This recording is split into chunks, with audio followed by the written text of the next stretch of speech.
Good afternoon, everyone. It's good to see you.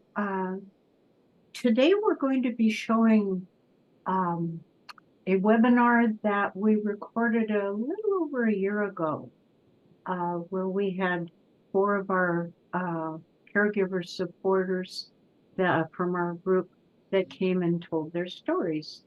And it was a wonderful opportunity to hear each person's experience of their individual caregiving.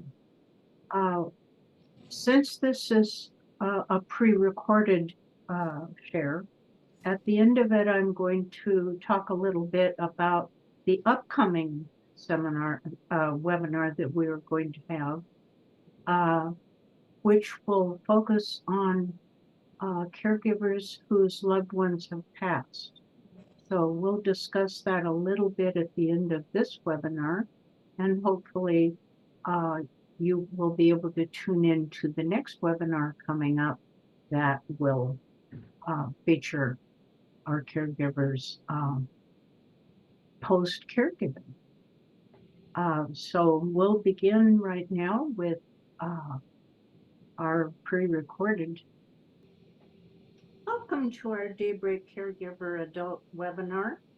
I'm Karen Kelleher, DayBreak Family Caregiver Support Coordinator.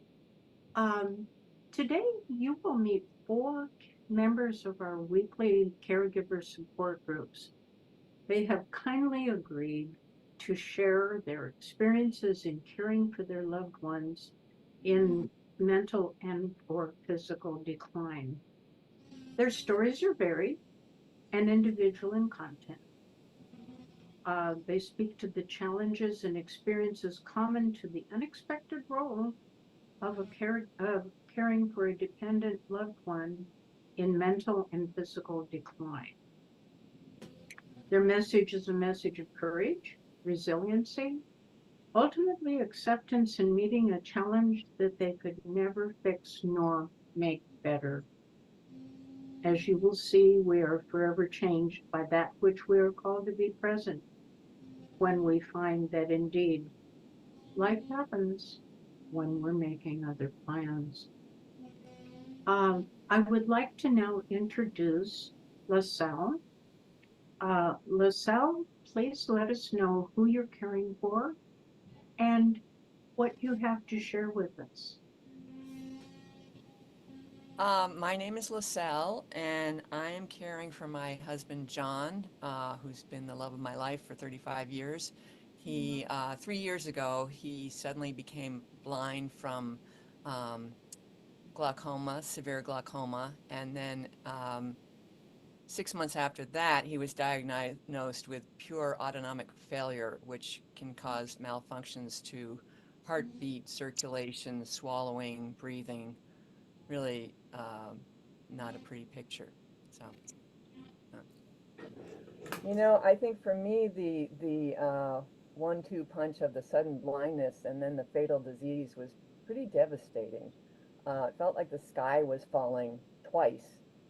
I fell into a 3-month lousy depression.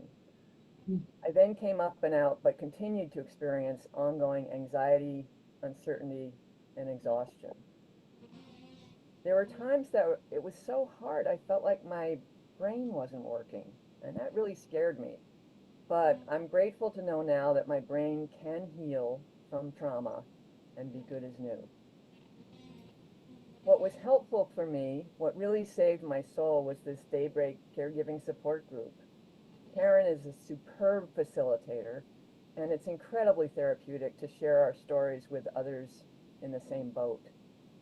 What also helped was reaching out to friends and family, structuring my life through meditation, writing, therapy, working out, and napping with my cat, of course. I've learned that if you don't take care of yourself, caregiving can be traumatic and seriously affect your mental health. I learned you need to be feeding your soul with as much energy as you're expending caring for your loved one. For me, that includes being out in nature, booking a massage, going out for drinks with a friend, planning little getaways, sometimes just dancing like a fool. But the point is, self-care is not optional. It's mandatory for the well-being of you and your loved one. You know, as caregivers, we're completely in uncharted territory, and our hearts are so fragile, but we're doing our best. It's important to cultivate self-compassion and self-forgiveness. Give yourself credit for getting through each and every day. After my husband was in hospice for 6 months, I had thought that my husband would be nearing his final days, but that didn't happen. He's still here. And because I had this expectation of when he would go, I realized I'd been postponing my life. Doctor appointments, buying new appliances, getting a car, planning a block party, and beginning to resent my situation. Big mistake.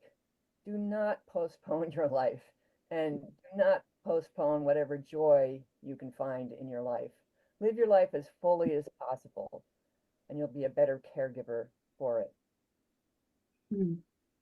The hardest part for me has been seeing John in misery day after day. Everything is a struggle for him, from operating the remote control to finding the strength to get up off the sofa, all laced with moans and muttered expletives all day long. We applied for end-of-life medication in case John decided to end his suffering at some point. At this point, he may not use it, but we both have a certain peace of mind knowing we have that option that gives him the dignity of deciding when he's ready to go. I think we've all learned that life is short and uncertain, that anything can happen. It's how gracefully you deal with it. Thank you, LaSalle.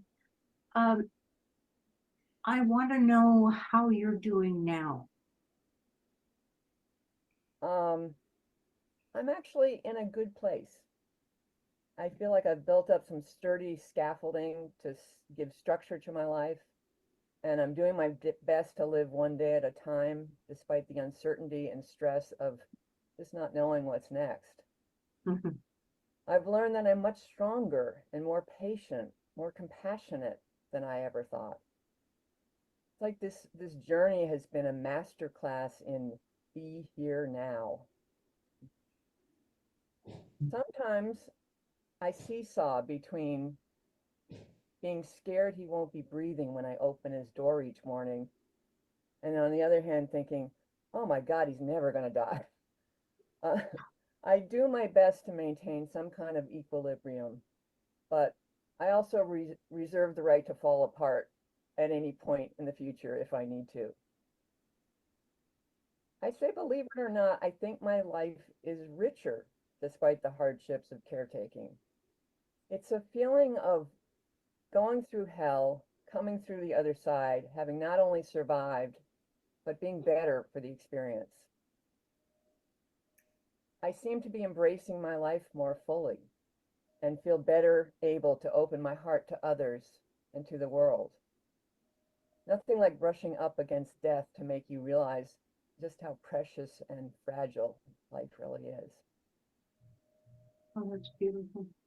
What sustains me is knowing I'm not alone in this arduous journey. Also, gardening, friends, design, laughter, open-heartedness, and even beginning to look ahead to my next chapter after he's gone.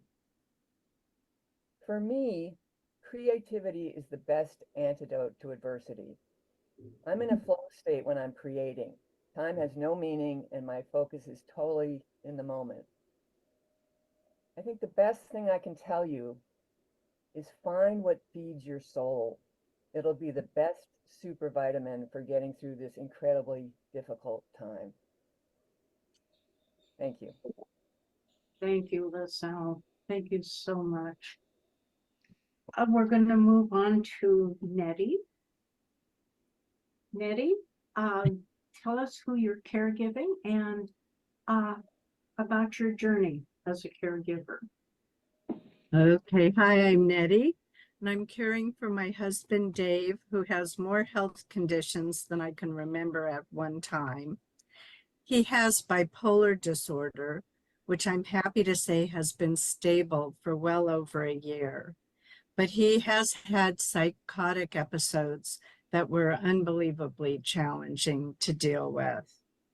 In 2012, Dave's kidneys failed as a result of the lithium he was on for bipolar disorder.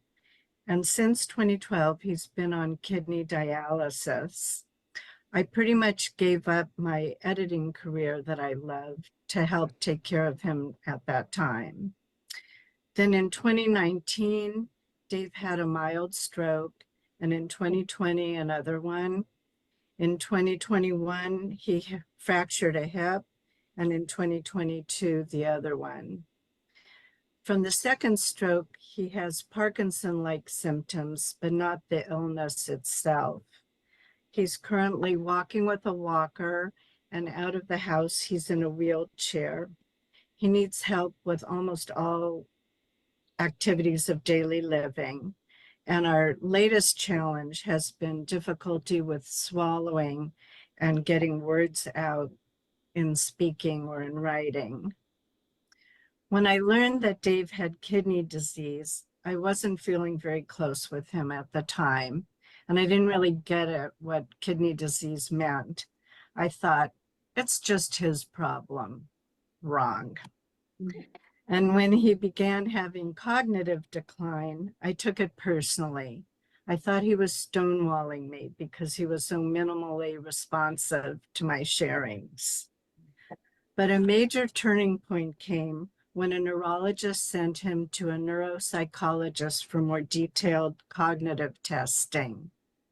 From that, we learned that Dave has delayed hearing processing, and that was a game changer. Instead of holding on to hurt and anger, I began to talk to him slowly, to ask him questions that he could just answer with yes or no. And when he needs to decide between a few things, I'll write out a questionnaire. And when he needed to make a medical decision, I wrote out the pros and cons for him to consider. Throughout the day, I pretty much narrate my life to him, my thoughts and feelings and what's going on in the world to keep us both engaged. Understanding what Dave can't do instead of it thinking that he's spoiled or lazy has made a big difference. I've learned to ask him what he can, if he can do something, and to trust his answer. We navigated through the bipolar episodes with the help of Kaiser Psychiatry, a private therapist, and National Alliance on Mental Illness, NAMI, which is a wonderful resource. We've had part-time hired caregivers often since those times, and that's been really important too. After hospital times, having occupational therapists and physical therapists through home health gave us so much information we needed. I gradually learned that my anger and resentments hurt me more than anyone else. As an example, I really was resisting doing Dave's physical therapy exercises with him. But at a certain point, I committed to doing that.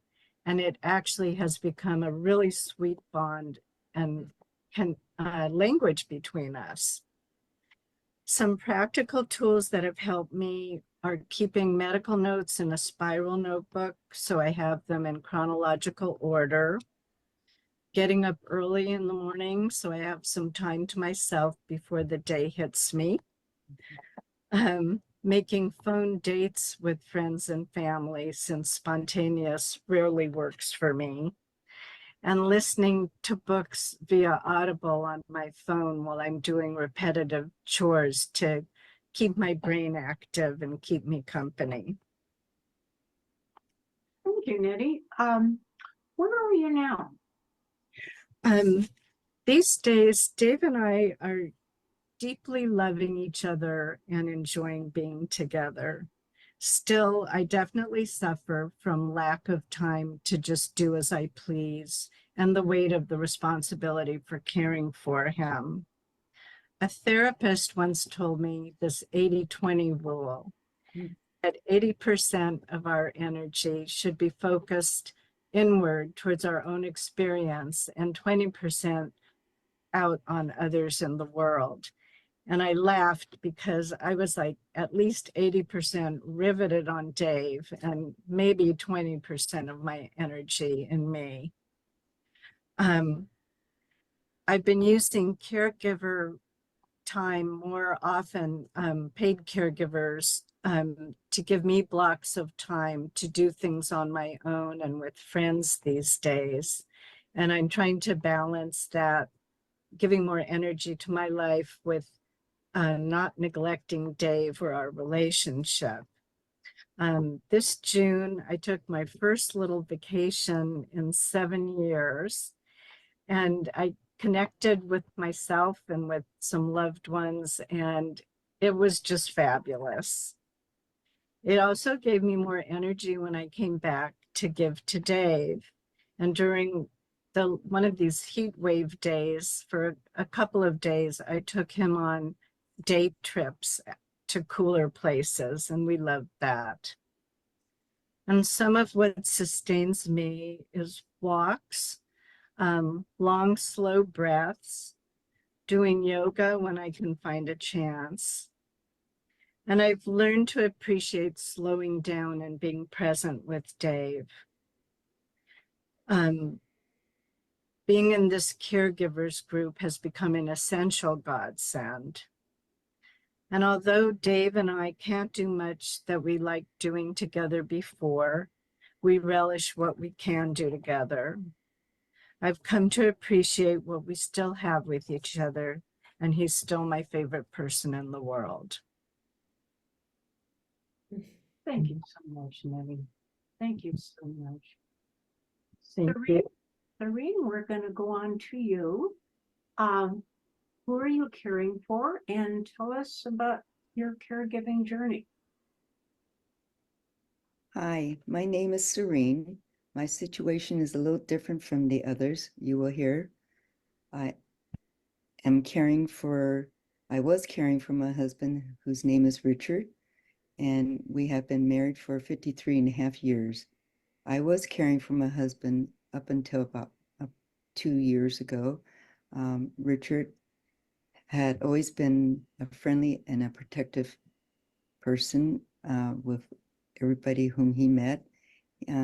He was attending a daycare facility for Alzheimer's participants and doing very well at all his daytime activities with his director and his group until an incident occurred between him and another participant, and he should have allowed the staff to handle the problem, but he did not. After a second occurrence within that month, the facility asked that he reduce his days from 5 to 3 days. A facilitator there recommended Richard be placed in a memory care facility and that they would help me search when I was ready to reach out for help.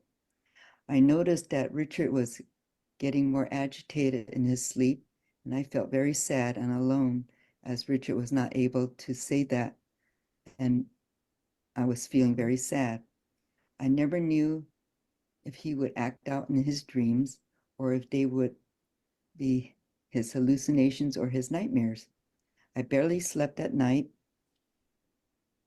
as I couldn't tell whether he would be walking out the door or just in general be agitated. So I had my son-in-law set up cameras and alarms in the house for his protection and for myself. His behavior became more erratic.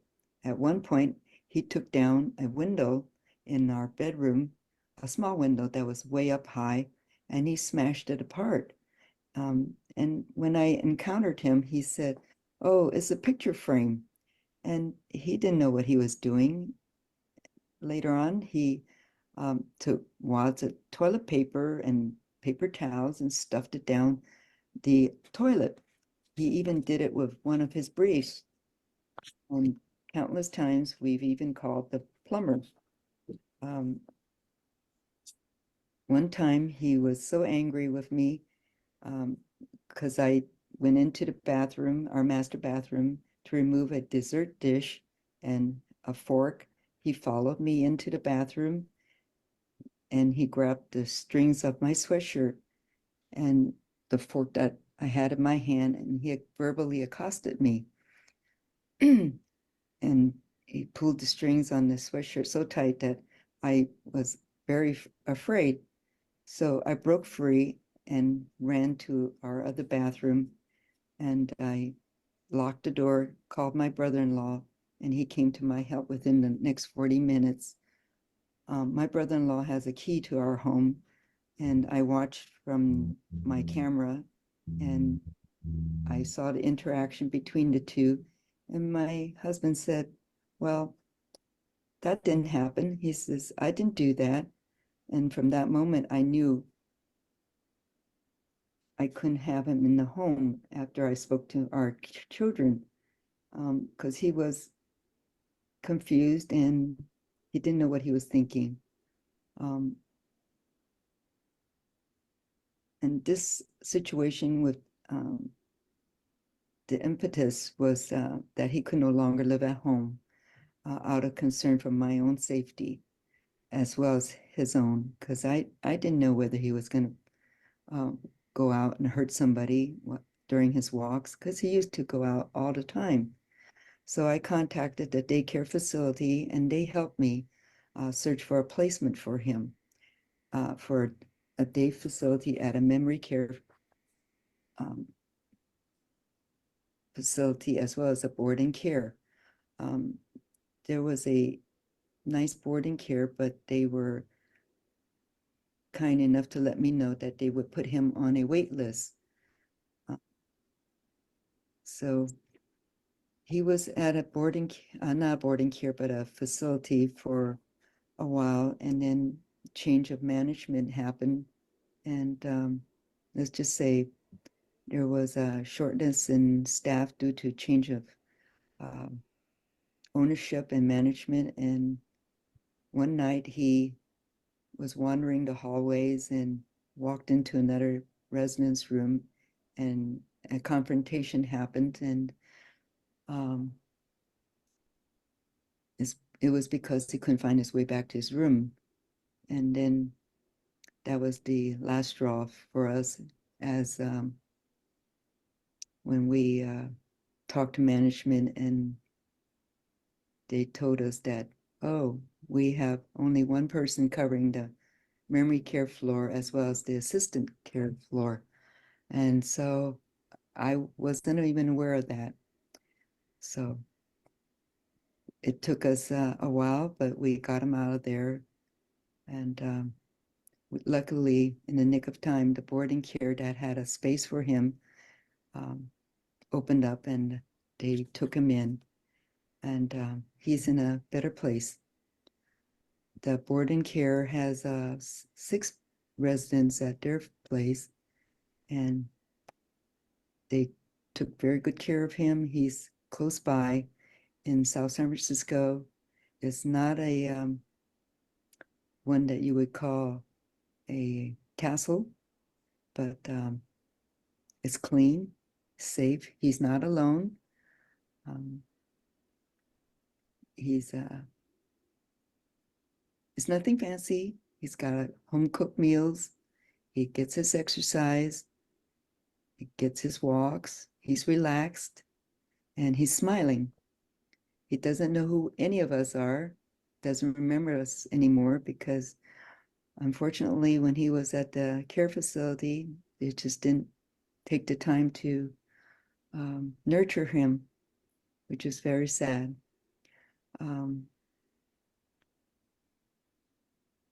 That's my take on where he's at now, but he's fine. As for myself, That's wonderful, Serene. Where are you now? right now, I am able to at least sleep at nights. My migraines are better. I wouldn't say 100%, but at least I am calmer. I still keep the Alarms intact. I feel a little bit freer. Although I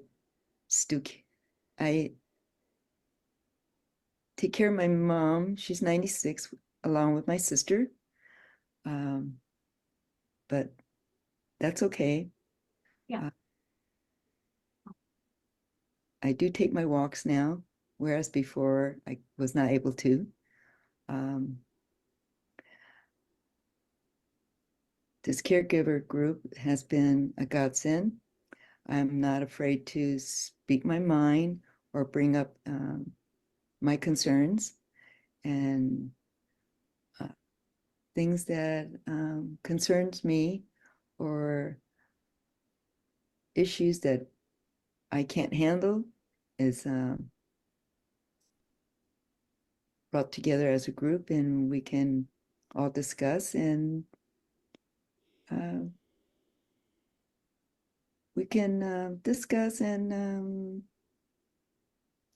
work things out.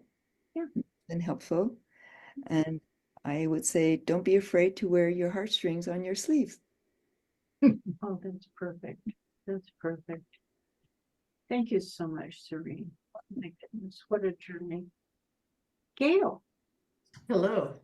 Hello. I'm sorry I had to run away, but my kitten was chasing a fly and she knocked an organ off the mantle. So Oh, you know, I anticipated Cats future will always- destruction, so I had to exit her out of the room. My name's Gail, and my husband and I are together for 38 years. And 8 years ago, he was diagnosed with Parkinson's disease by the Veterans Administration. It later turned out to be incorrect because after a time, he was showing no signs of tremors, but his blood pressure was dropping 30 points from laying down to standing up, and that caused a number of falls. So they reevaluated him and decided he has multiple system atrophy, which mimics Parkinson's in the early stages. So it's a common misdiagnosis. And he was also diagnosed with some Lewy bodies and Parkinson dementia. And so that was 8 years ago. And about 3 years later, I found myself overwhelmed and frustrated and grieving for the loss of our relationship, not knowing how things were going to work out going forward, wondering how long I could keep him at home, which was my goal. Social life was, everybody was asking us to do things, but it was so hard to do things with him. We couldn't travel. And the MSA was progressing, and he was starting to experience some dementia. And then I saw a flyer for Caring for the Caregiver at the San Leandro Senior Center, and I thought, I'm going. And I've told our group many times that I expected DayBreak to tell me how to make this all stop. And I don't know why I thought they could do that, but it speaks for the stress, the lack of sleep, the lack of self-care that 24/7 caregivers experience. I mean, you hope for the moon, right? But by attending meetings as often as I could, which was usually about once a week, with what was going on here at home, over the next 5 years, I discovered how to cope. I learned about redirecting my husband's attention to different things. I learned about reframing my own role and asking for help. And other members' experiences were so valuable to me. And I had many aha moments when there was something that really resonated with me. And there's nothing more wonderful than feeling like you're not alone in a bad situation. And hearing their stories and hearing their experiences, it's like, okay, I can get through this. I've got other people who understand, because as much as your friends and family love you, they don't get caregiving until they're doing it themselves. It's just, there's nothing like it. So Karen and Susan, I guess it was I joined 5 years ago. 2 years later, I think it was 18 months later, Karen and Susan told me to look into a social worker. They said, I think it's time you look into a social worker with the Veterans Administration. And out of that resulted in a home health aide, who I always called Mrs. Doubtfire because she's incredible. She started coming 16 hours a week, and it gave me that time to take a nap, to run an errand, to do things, because I could be away from my husband and get these things done.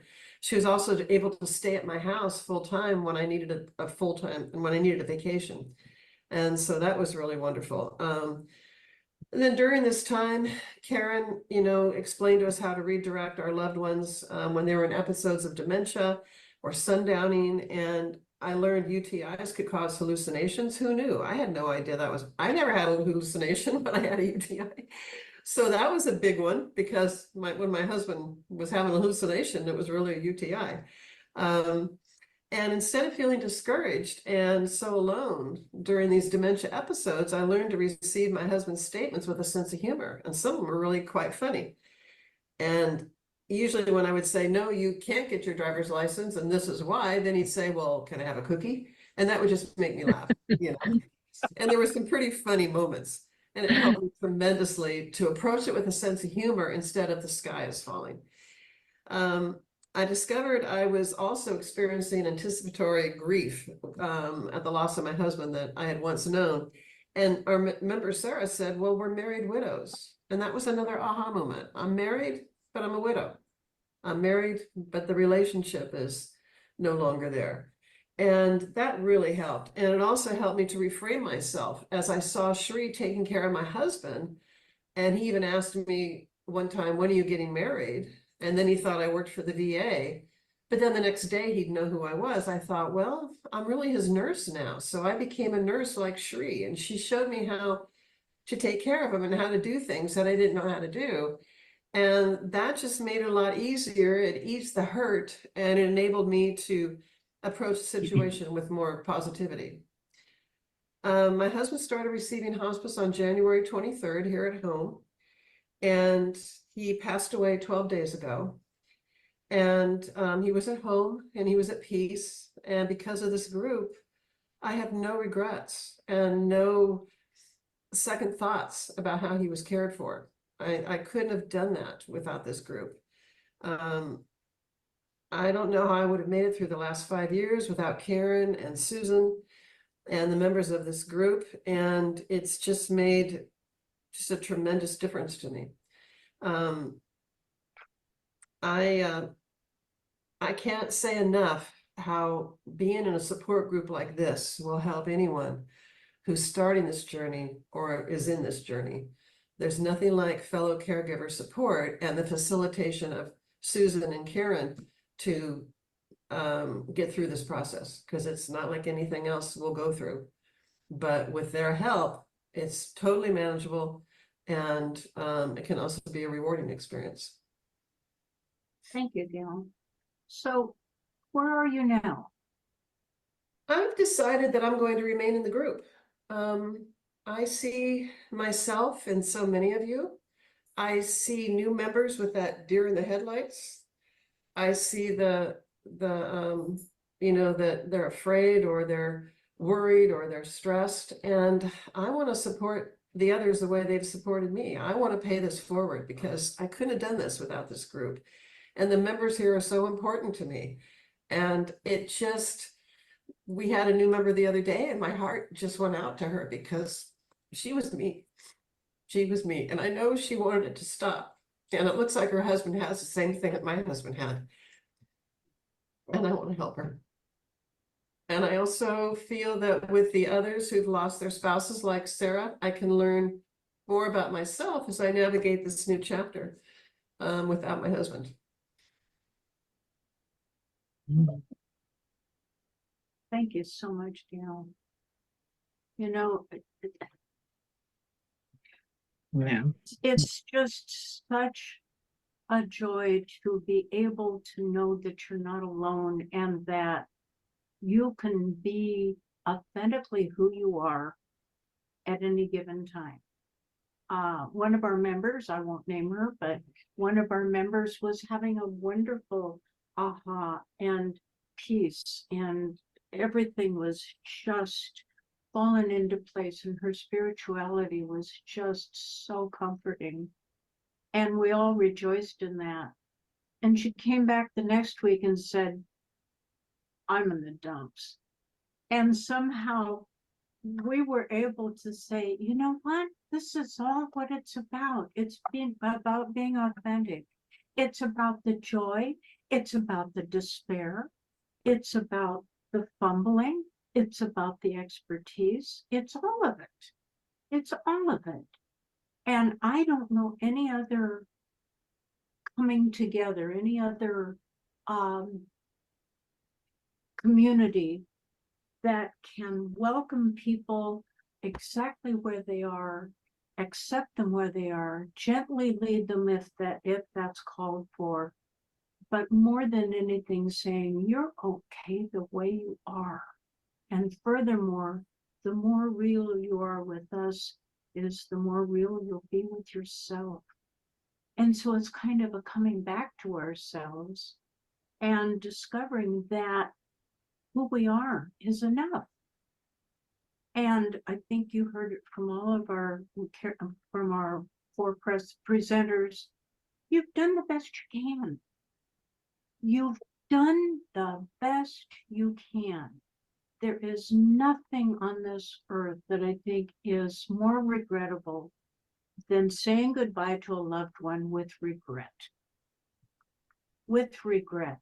So when you learn to be real and show up the way you are, come as you are, and be supported in that, you're more accepting of yourself in totality, and the more you have to share. So it's a fantastic opportunity for us to come together and say, I get you. I get you. Your story is different than mine. You're not like me, but yet you are. And so we don't look at carbon copies. We look at connecting at the soul, connecting at the heart, and being real. And what a joy it's been to be a part of your journey, and it continues to be. And we so welcome those of you who lose your mates and lose your loved ones and choose, as Cleo did, as Sarah did, as Gail is doing, to come back and be with us. There's always more healing to happen. There's always more wisdom that you can share with someone else. There's always more you can learn about the depths of who you are. So it doesn't end when your loved one passes. That's another chapter. But I think the totality of it is that you are welcome for as long as you choose to be. And if you choose to step aside for a while, it's okay too. It's all good. It's all good. I'd like to open it up to any of our guests that might have comments or questions. We'd love to hear from you. And so we are at the end of that particular webinar. Like I said earlier, it was over a year ago, and since that time, or during that time, Gail had lost her husband. Sarah had lost her husband. And it's interesting because our next webinar is going to deal with that. We're going to focus on what is life after being a caregiver. What happens when we become me? And what is that journey going to be like? We're going to move through grief. We're going to move through self-discovery. We're going to move through fear. We're going to move through hope. But we have caregivers that are going to share their experiences with us in this next webinar, what it's like for them now. And they are encouraged to say how it is for them in that very moment. We're not expecting happy revelations and joyful and everything is fine. We're going to find out from them, because they're willing to be real with us, what it's like to move from a life of caring for your loved one in their decline, and when they pass, what is the grieving like? What is the relief like? We're going to hear it all, and I'm so excited to be able to present that. So in passing, so to speak, we have at least 4 members. whose loved ones have passed, and they have continued to be in our group. They consider being in the community that so joined them in their journey that, you know, as Gail was saying, they want to give back. They want to let everyone know what life can be like post caregiving. So it's a very exciting webinar that we're going to be producing or presenting next month. I would like to open it to comments today and hear from you what it was like to see the webinar. You, Serene, got to see yourself again. So you can kind of take a look at where you were then and where you are now. And Allison, you recently lost your sister. Cleo, you have been with us as a mainstay for a good many years now. So I want to open this up. Please share. For myself, there's not much change for Richard. He doesn't recognize anybody, but he's in good hands. But as for myself, I thought I'd have a little bit more time to spend with my mom, but she passed on February 1st. And so from one transition from Richard to my mom, there was a lot of caregiving between my sister and myself to care for her, and her dementia took over too, and it was rough. So, yeah. But she's at least with my dad now. She's 97. She lived a good long life, and in fact, I was at the cemetery today to check on the plot and to make sure everything was in place. Everything's all set and headstone. Everything's fine. So we'll gather together as all our siblings and meet there and pay our respects to our parents. Now that's, well, it's going to rain again, so I'm going to have to wait till that stops and then head out there and pay our respects to both mom and dad. Yeah. And my sister. Yeah. Yeah. Aside from that, I am busy running around taking care of my mother's estate. Oh, God. Oh, my goodness. It's a handful. I don't remember doing any of this 20 years back, 20 plus years back. Oh, no sleep. Oh, dealing with the bankers, bank, the accountant. Next with the will be the attorney. Oh, oh, oh. And I'm trying to take care of myself. And this too shall pass, and this too. Yeah, I'm trying to take care of myself with Good, physical good. therapy and everything. And Good to hear. yeah, I'm trying. Good to hear. That's all I can do. Try, right? Yeah. Allison, I'd love to hear from you. How are things with you? I wasn't going to talk. I was just going to observe today. Oh, yeah. But I do want to say, that's okay, Karen. I do want to say something to Serene, though. When I saw her, I was thinking, it's been a while since I've been on. And I remember you having to, I'm sorry about your mom, Serene. But I remember you talking about your taxes Uh-huh. and how overwhelmed you were with all that. And now you have other stuff going on here. You're building up to be quite the strong woman, aren't you? My goodness. I like your feedback. My goodness. It's tough. Yeah, I'm thinking about you. I'll keep you in my prayers. You. Yeah. Goodness. How old was your mother? 97. Oh, God bless Yeah. her. Yeah, my dad will be 98 this year, so same age as your mom. Right. And we lost my sister Sharon on February 6th. So it's been over a month now, but it sure feels fresh still. Oh, Of I'm course. sorry. Of course. Oh, gosh. I'm just going through a lot of stuff with myself right now. I'm trying to catch up with myself. And um, is that LaSalle that said that we have to focus on ourselves and care for ourselves? That's right.